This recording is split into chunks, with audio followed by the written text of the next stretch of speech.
میم یہ حروف مقطعات میں سے ہے. ہر صاحب تفسیر نے اس کی تفسیر میں بس اتنا ہی کہا اللہ عالم بمرادہ. اس سے کیا مراد ہے یہ اللہ جانتا ہے، اس کی عطا سے اس کا محبوب ہے. احسب الناس ان يتركوا ان يقولوا آمنا وهم لا يفتنون. کیا لوگ اس گھمنڈ میں ہیں کہ اتنی بات پر چھوڑ دیے جائیں گے کہ کہیں ہم ایمان لائے اور آزمائش نہ ہوگی.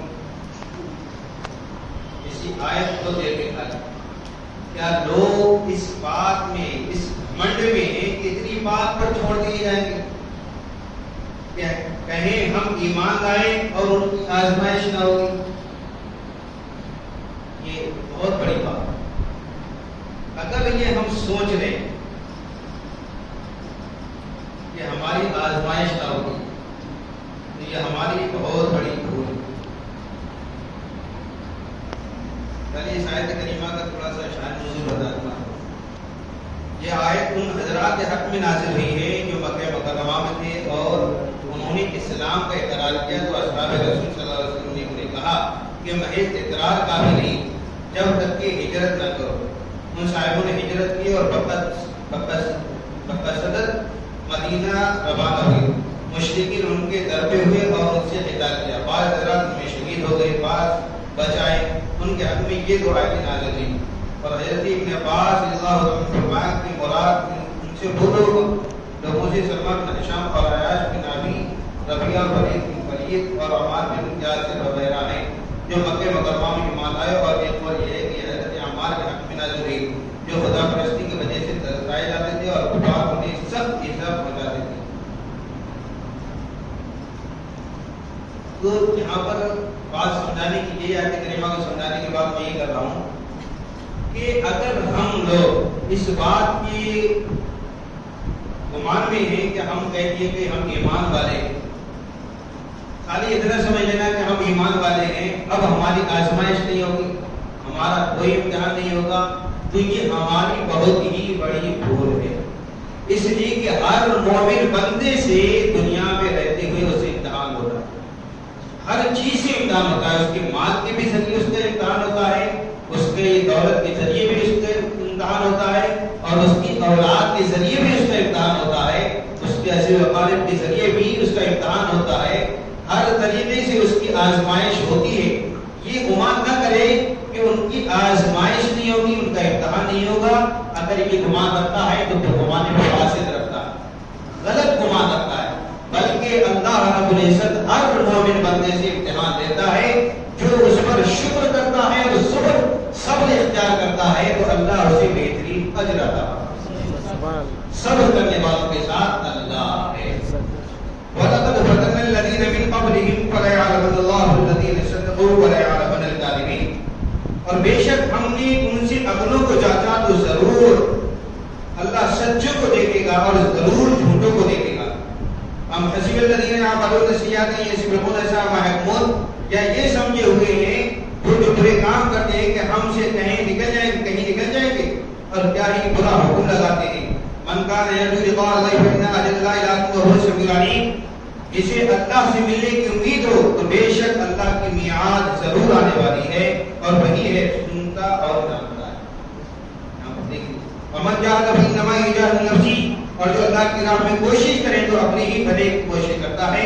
بے شک اللہ بے پرواہ ہے سارے جہان سے.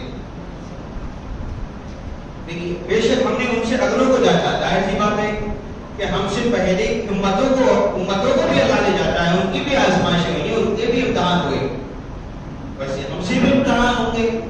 ایسا نہیں کہ ہم کو چھوڑ دیا جائے گا، چھٹا چھوڑ دیا جائے گا، نہیں، بلکہ ہم سے بھی ہماری آزمائش ہوں گی.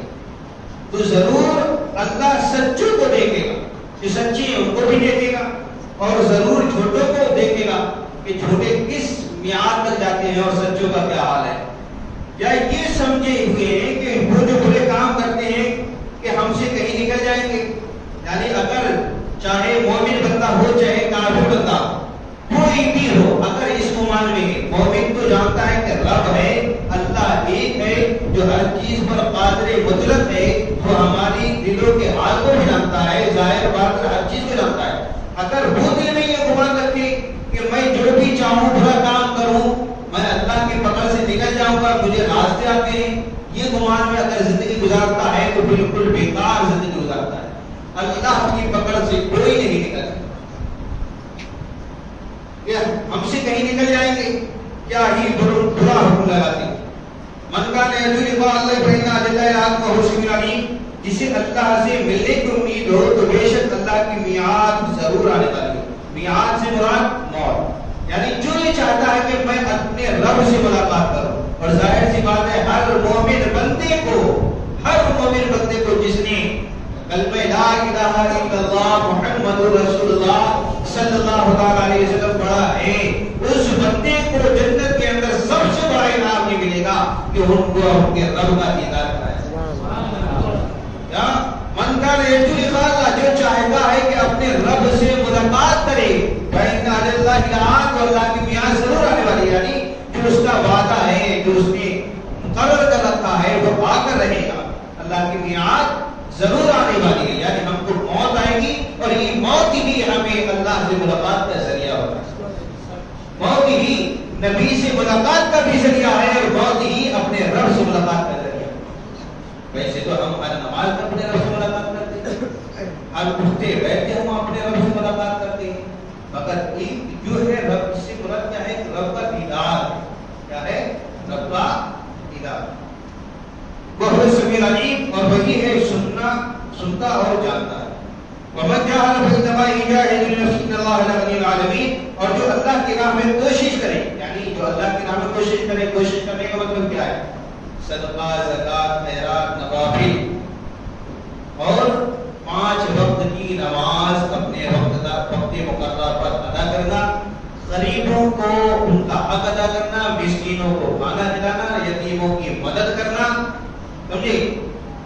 کوشش کریں، یہ تمام چیزیں کریں جو اللہ کی راہ میں خرچ کرنے کے بعد خرچ کرنے کا حکم دیا ہے کہ تم اللہ کی راہ میں خرچ کرو. یعنی کوشش کرو، جو اللہ کی راہ میں کوشش کرے تو اپنے ہی بھلے کی کوشش کرتا ہے، اپنے ہی بھلے کی کوشش کرتا ہے. نماز پڑھی تو اس میں ہمارا بھلا، غریب کی مدد کی تو اس میں ہمارا بھلا، زکات دی تو اس میں ہمارا بھلا، حج کیا، عمرہ کیا، اس میں سب چیز میں ہمارا بھلا ہے. جو کچھ بھی تم کوشش کرتے ہو اللہ کی راہ میں، اس میں سب کا سب تمہارا ہی بھلا ہے. اس لیے کہ ان اللہ غنی عن العالمین، بے شک اللہ بے پرواہ ہے سارے جہان. اللہ کو کسی بندے کی کسی چیز کو بھی ضرورت نہیں. یہاں تک کہ تم قربانی کر کے جانور کو خود کھاتے ہو، اس کا ثواب تمہیں ملتا ہے، مگر اللہ کو تمہارا گوشت نہیں، تمہاری عقیدت جاتی ہے، تمہاری نیت جاتی ہے. تو جو کچھ بھی ہے اعمال ہے وہ سارے کا سارا تمہارے بھالے کے لیے اللہ بے نیاز ہے. جس کو قرآن نے کہا قل هو اللہ احد اللہ الصمد، وہ بے نیاز، ایک ہے، بے نیاز ہے.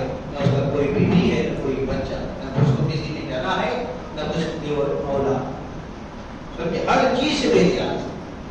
بے شک اللہ بے پرواہ ہے سارے جہان سے. تمہارے جان سے کسی کے یہ امید لالچ میں نہیں ہے کہ تو نے کی کر تو مجھے فائدہ ہو، بلکہ تو نے کی